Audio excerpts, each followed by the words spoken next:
అనగనగా ఒక పెద్ద అడవి ఉంది. ఆ అడవిలో అందమైన జలపాతాలు, దట్టమైన చెట్లు, పచ్చిగ బయలుతో చూడముచ్చటగా ఉంది. భక్తులారా, ఈరోజు మీకు ఒక మంచి కథ చెబుతాను. విని ఆనందించండి. ఒక ఊరిలో కోటయ్య, అప్పలమ్మ అనే దంపతులు ఉండేవారు. వాళ్ళు మంచి భోజన ప్రియులు. తిండి విషయంలో మంచి శ్రద్ధ చూపేవారు. వారు ఏ లోటూ లేకుండా ఆనందంగా కాలం గడుపుతున్నారు.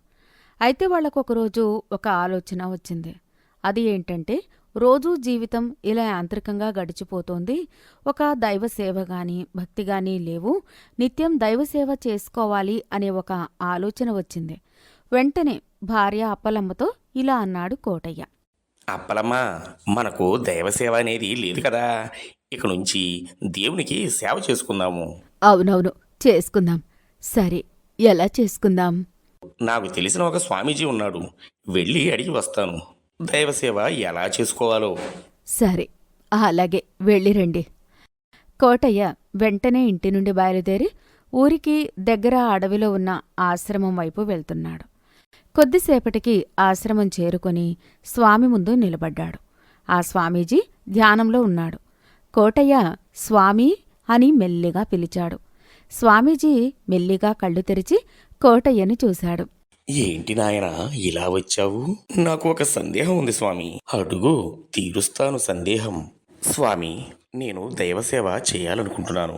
కాకపోతే ఎలా చేయాలో అర్థం కావడం లేదు. దైవసేవ ఎలా చేసుకోవాలో కాస్త వివరంగా చెప్తారా? అన్ని జీవులలోనూ పరమాత్మే ఉన్నాడు కాబట్టి ఏదో ఒక జీవికి సేవ చేసినా అది భగవంతుని సేవయే అవుతుంది.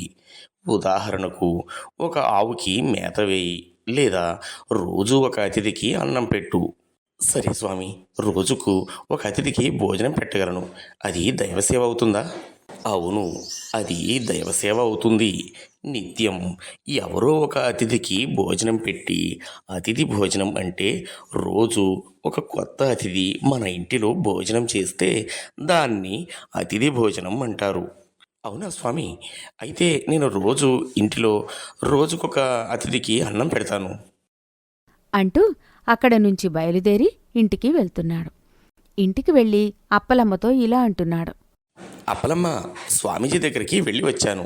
స్వామీజీ భగవత్ సేవ గురించి ఇలా చెప్పాడు. రోజుకొక అతిథికి భోజనం పెట్టు చాలు, అదే భగవత్ సేవ అవుతుంది అన్నాడు. అవునా?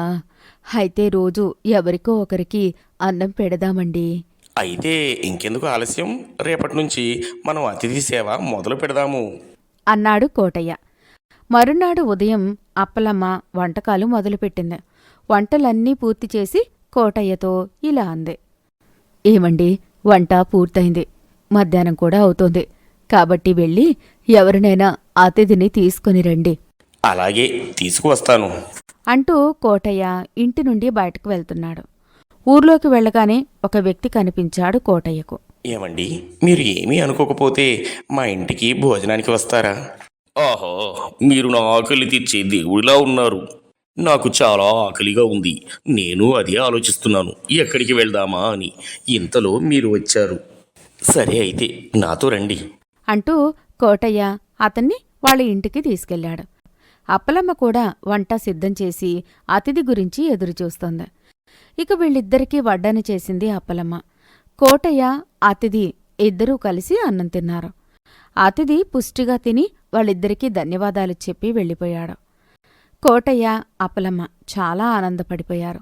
అతిథికి అన్నం పెట్టినందుకు వాళ్లకు ఆ రోజు తృప్తిగా గడిచింది. మర్నాడు కూడా అప్పలమ్మ వంటలు సిద్ధం చేసిందే.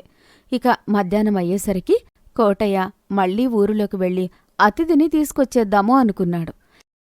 కాని ఇంతలో ఇంటిలోకి నిన్న వచ్చిన అతిథి మళ్లీ వచ్చాడు. కోటయ్య, అప్పలమ్మ తనలో ఇలా అనుకున్నారు. ఇదేంటి, నిన్న తిని వెళ్ళాడు, మళ్ళీ ఈరోజు ఇతనే వచ్చాడేంటి అనుకున్నారు. సరే, వచ్చిన అతనిని ఖాళీగా పంపించకూడదు కాబట్టి మళ్లీ భోజనం పెట్టారు. ఇక వీళ్ళిద్దరికీ వడ్డన చేసింది అప్పలమ్మ. కోటయ్య, అతిథి ఇద్దరూ కలిసి అన్నం తిన్నారు. ఆ రోజు అలా గడిచింది. మర్నాడు కూడా అప్పలమ్మ వంటలు సిద్ధం చేసిందే. ఇక మధ్యాహ్నం అయ్యేసరికి కోటయ్య మళ్లీ ఊరిలోకి వెళ్ళి అతిథిని తీసుకొచ్చేద్దాము అనుకున్నాడు. కాని ఇంతలో ఇంటిలోకి నిన్న వచ్చిన అతిథి మళ్లీ వచ్చాడు. ఈసారి అతనిని చూసి కోటయ్య అప్పలమ్మ నిర్ఘాంతపోయారు. ఇతనేంటి రోజూ వస్తున్నాడు అనుకుని చిరాకు పడుతున్నారు. సర్లే, ఖాళీగా పంపకూడదు కాబట్టి అన్నం పెట్టి పంపారు. మళ్లీ భోజనం పెట్టారు. ఇక వీళ్ళిద్దరికీ వడ్డన చేసింది అప్పలమ్మ. కోటయ్య, అతిథి ఇద్దరూ కలిసి అన్నం తిన్నారు. మళ్లీ తర్వాత రోజు, ఆ తర్వాత రోజు అనగా 15 రోజులు వరుసగా మధ్యాహ్నం సమయానికి రావడం, ఇక్కడ పుష్టిగా తిని వెళ్లడం చేస్తున్నాడు.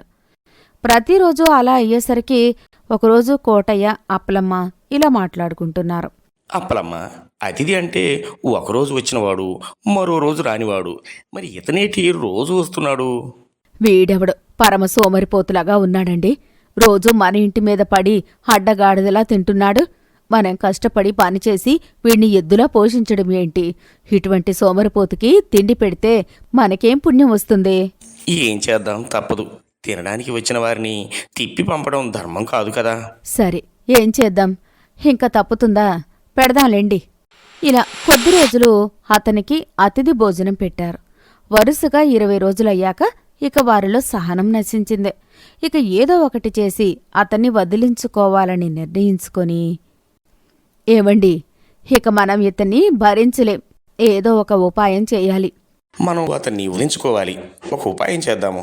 రేపు అతడు మధ్యాహ్నం తినడానికి వచ్చే సమయానికి మనం కొట్లాడుకున్నట్లు నటిద్దాము. అది చూసి అతడు వెనక్కి వెళ్ళిపోతాడు. సరే, అలాగే చేద్దాం.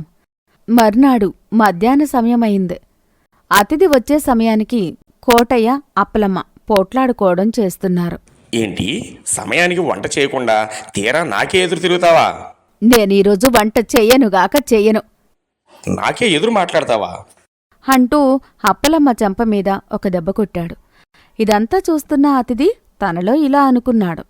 ఇలా పోట్లాడుకునేవారు నాకేం భోజనం పెడతారులే అనుకుని తిరిగి వెళ్ళిపోయారు.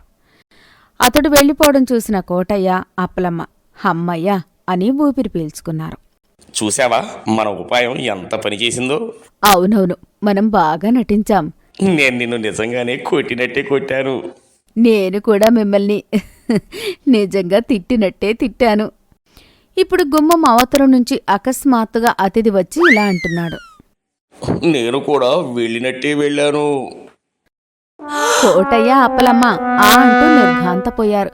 వీడేంటి శనిలా పట్టుకున్నాడు అనుకుంటూ బాధపడసాగారు. భక్తులారా, విన్నారా ఈ కథ ఎలా ఉంది?